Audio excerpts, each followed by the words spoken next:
భక్తి టీవీ నిర్వహిస్తున్న కోటి దీపోత్సవాన్ని జాతీయ పండుగగా గుర్తించాలన్నారు కేంద్ర పర్యాటక సాంస్కృతిక శాఖ మంత్రి గజేంద్ర సింగ్ షెకావత్. కోటి దీపోత్సవాన్ని జాతీయ పండుగగానే కాకుండా అంతర్జాతీయ పండుగగా జరుపుకోవాల్సిన అవసరం ఉందన్నారు. అత్యంత అద్భుతంగా జరిగే ఈ వేడుకకు జాతీయ గుర్తింపునిచ్చే ప్రతిపాదనలను రాష్ట్ర ప్రభుత్వం వెంటనే కేంద్రానికి పంపించాలని సూచించారు.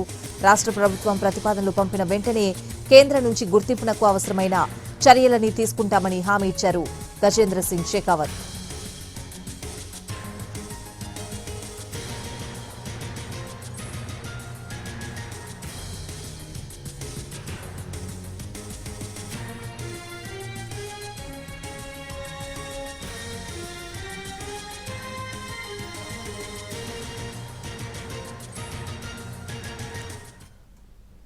భక్తి టీవీ నిర్వహిస్తున్న కోటి దీపోత్సవాన్ని జాతీయ పండుగ గుర్తించాలన్నారు కేంద్ర పర్యాటక సాంస్కృతిక శాఖ మంత్రి గజేంద్ర సింగ్ షెకావత్.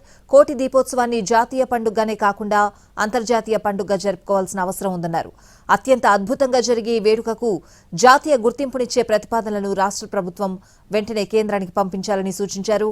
రాష్ట్ర ప్రభుత్వం ప్రతిపాదనలు పంపిన వెంటనే కేంద్రం నుంచి గుర్తింపునకు అవసరమైన చర్యలను తీసుకుంటామని హామీ ఇచ్చారు Gajendra Singh Shekhawat.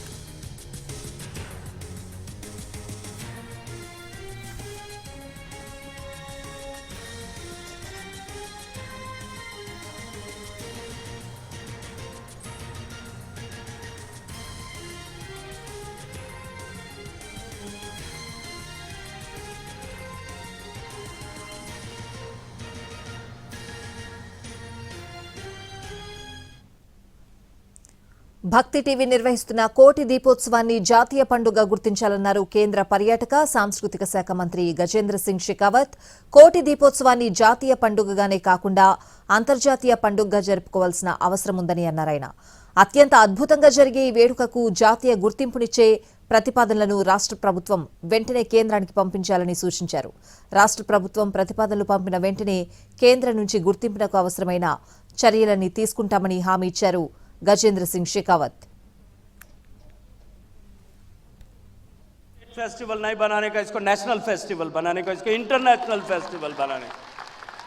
And from this month, I request the government of the day in Telangana come out of the fear and recommend to the government of India to give recognition to this festival, this beautifully crafted festival, as a national festival and international festival. I assure all of you that whatever is to be done to make this festival a national festival, whenever we'll get the recommendation from the state government, we'll do whatever is to be done. I assure all of you, and thank you once again.